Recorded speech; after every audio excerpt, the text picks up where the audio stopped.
purpose of the Atlantic Education Graduate Student Conference is to build connections. It's very important for graduate students to get these experiences where they get to share their research. We thought this would be a great way not only to highlight what graduate students are doing in education in the Atlantic provinces, but also for ourselves, kind of to help build that network. I think a target audience for this conference mainly is graduate students, but it's also for people in broader educational communities, people who have an interest in education, and not just staying within a faculty of education, but also looking beyond. The conference started around 9. We had a keynote address by Ted Christou, and he talked about progressive education, and he interestingly actually looked at 21st century education.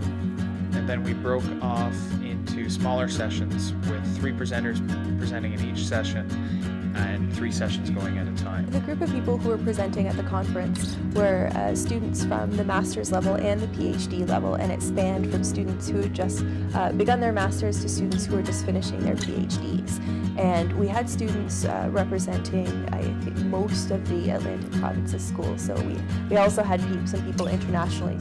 Some of the broader themes that we saw at the conference were related to any kind of issues in education, and we used the subtitle this year about new conversations and continuing controversies. What I was trying to present today was looking at participation and exclusion in digital learning. So what are the mechanisms, what are the forces that shape participation in digital learning, but also the mechanisms that promote exclusion or prohibit participation. So one of the big kind of research questions I'm looking at is why and how do we teach media literacy?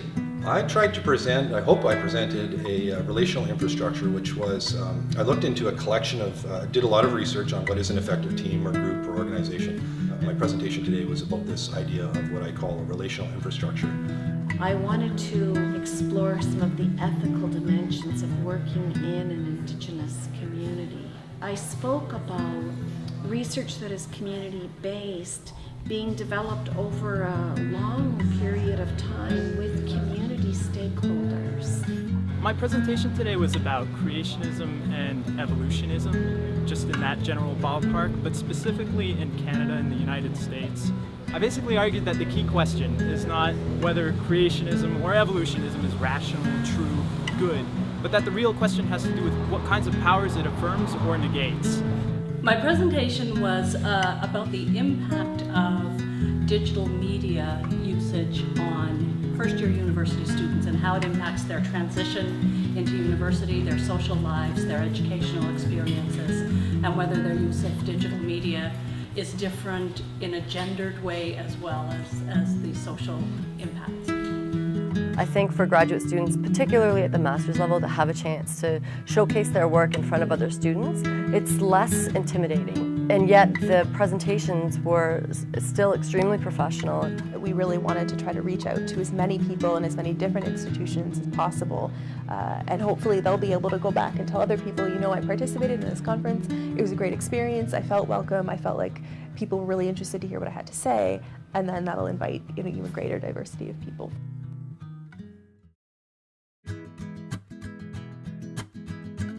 The Atlantic Graduate Education Conference was actually my first graduate conference. For me, it was a great opportunity to talk about the research that I've been doing, and this definitely encourages me to participate in more conferences. I feel like it's been a really great experience.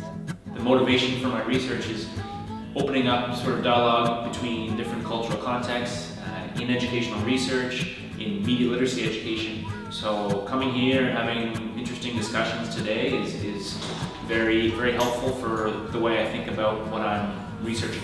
There's incredible research happening in graduate studies in education in Atlantic Canada, and it's wonderful to have an opportunity to find out what other people are doing. There are 2 or 3 presentations I saw that are sort of parallel to what I'm doing, very similar but also quite different. We seem to be having a pretty good turnout so far at our post-conference barbecue, which is always the fun part. We like to, post this as well so that people can talk and mingle in a more social atmosphere and enjoy some good food and some good drinks and just kind of get to know each other, and that's how networks form. I benefited a lot, and I'm sure everyone benefited quite significantly because there was such a variety of ideas there that I thought was a really great success. As an organizing committee, we really want to see the Atlantic Education Graduate Student Conference grow in the future.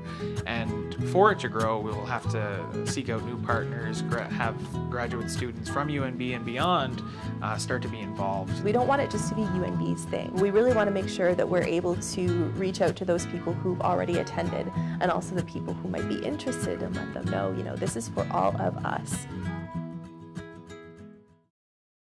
Well, it's really, really hot today. So that's my first thought.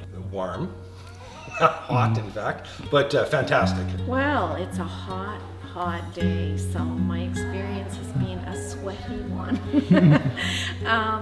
It's a long day, and Dabbury doesn't have air conditioning. So it's not so comfortable for everybody being in this building all day long. It's hot, it's sweaty. Bottled water, I think, became a big thing that day because it was very, very hot. I'd complain about the heat, but everybody's been doing that all day, and it's really not terribly effective. But I mean, it's been fabulous. I've really enjoyed it. Everything was well organized and well run.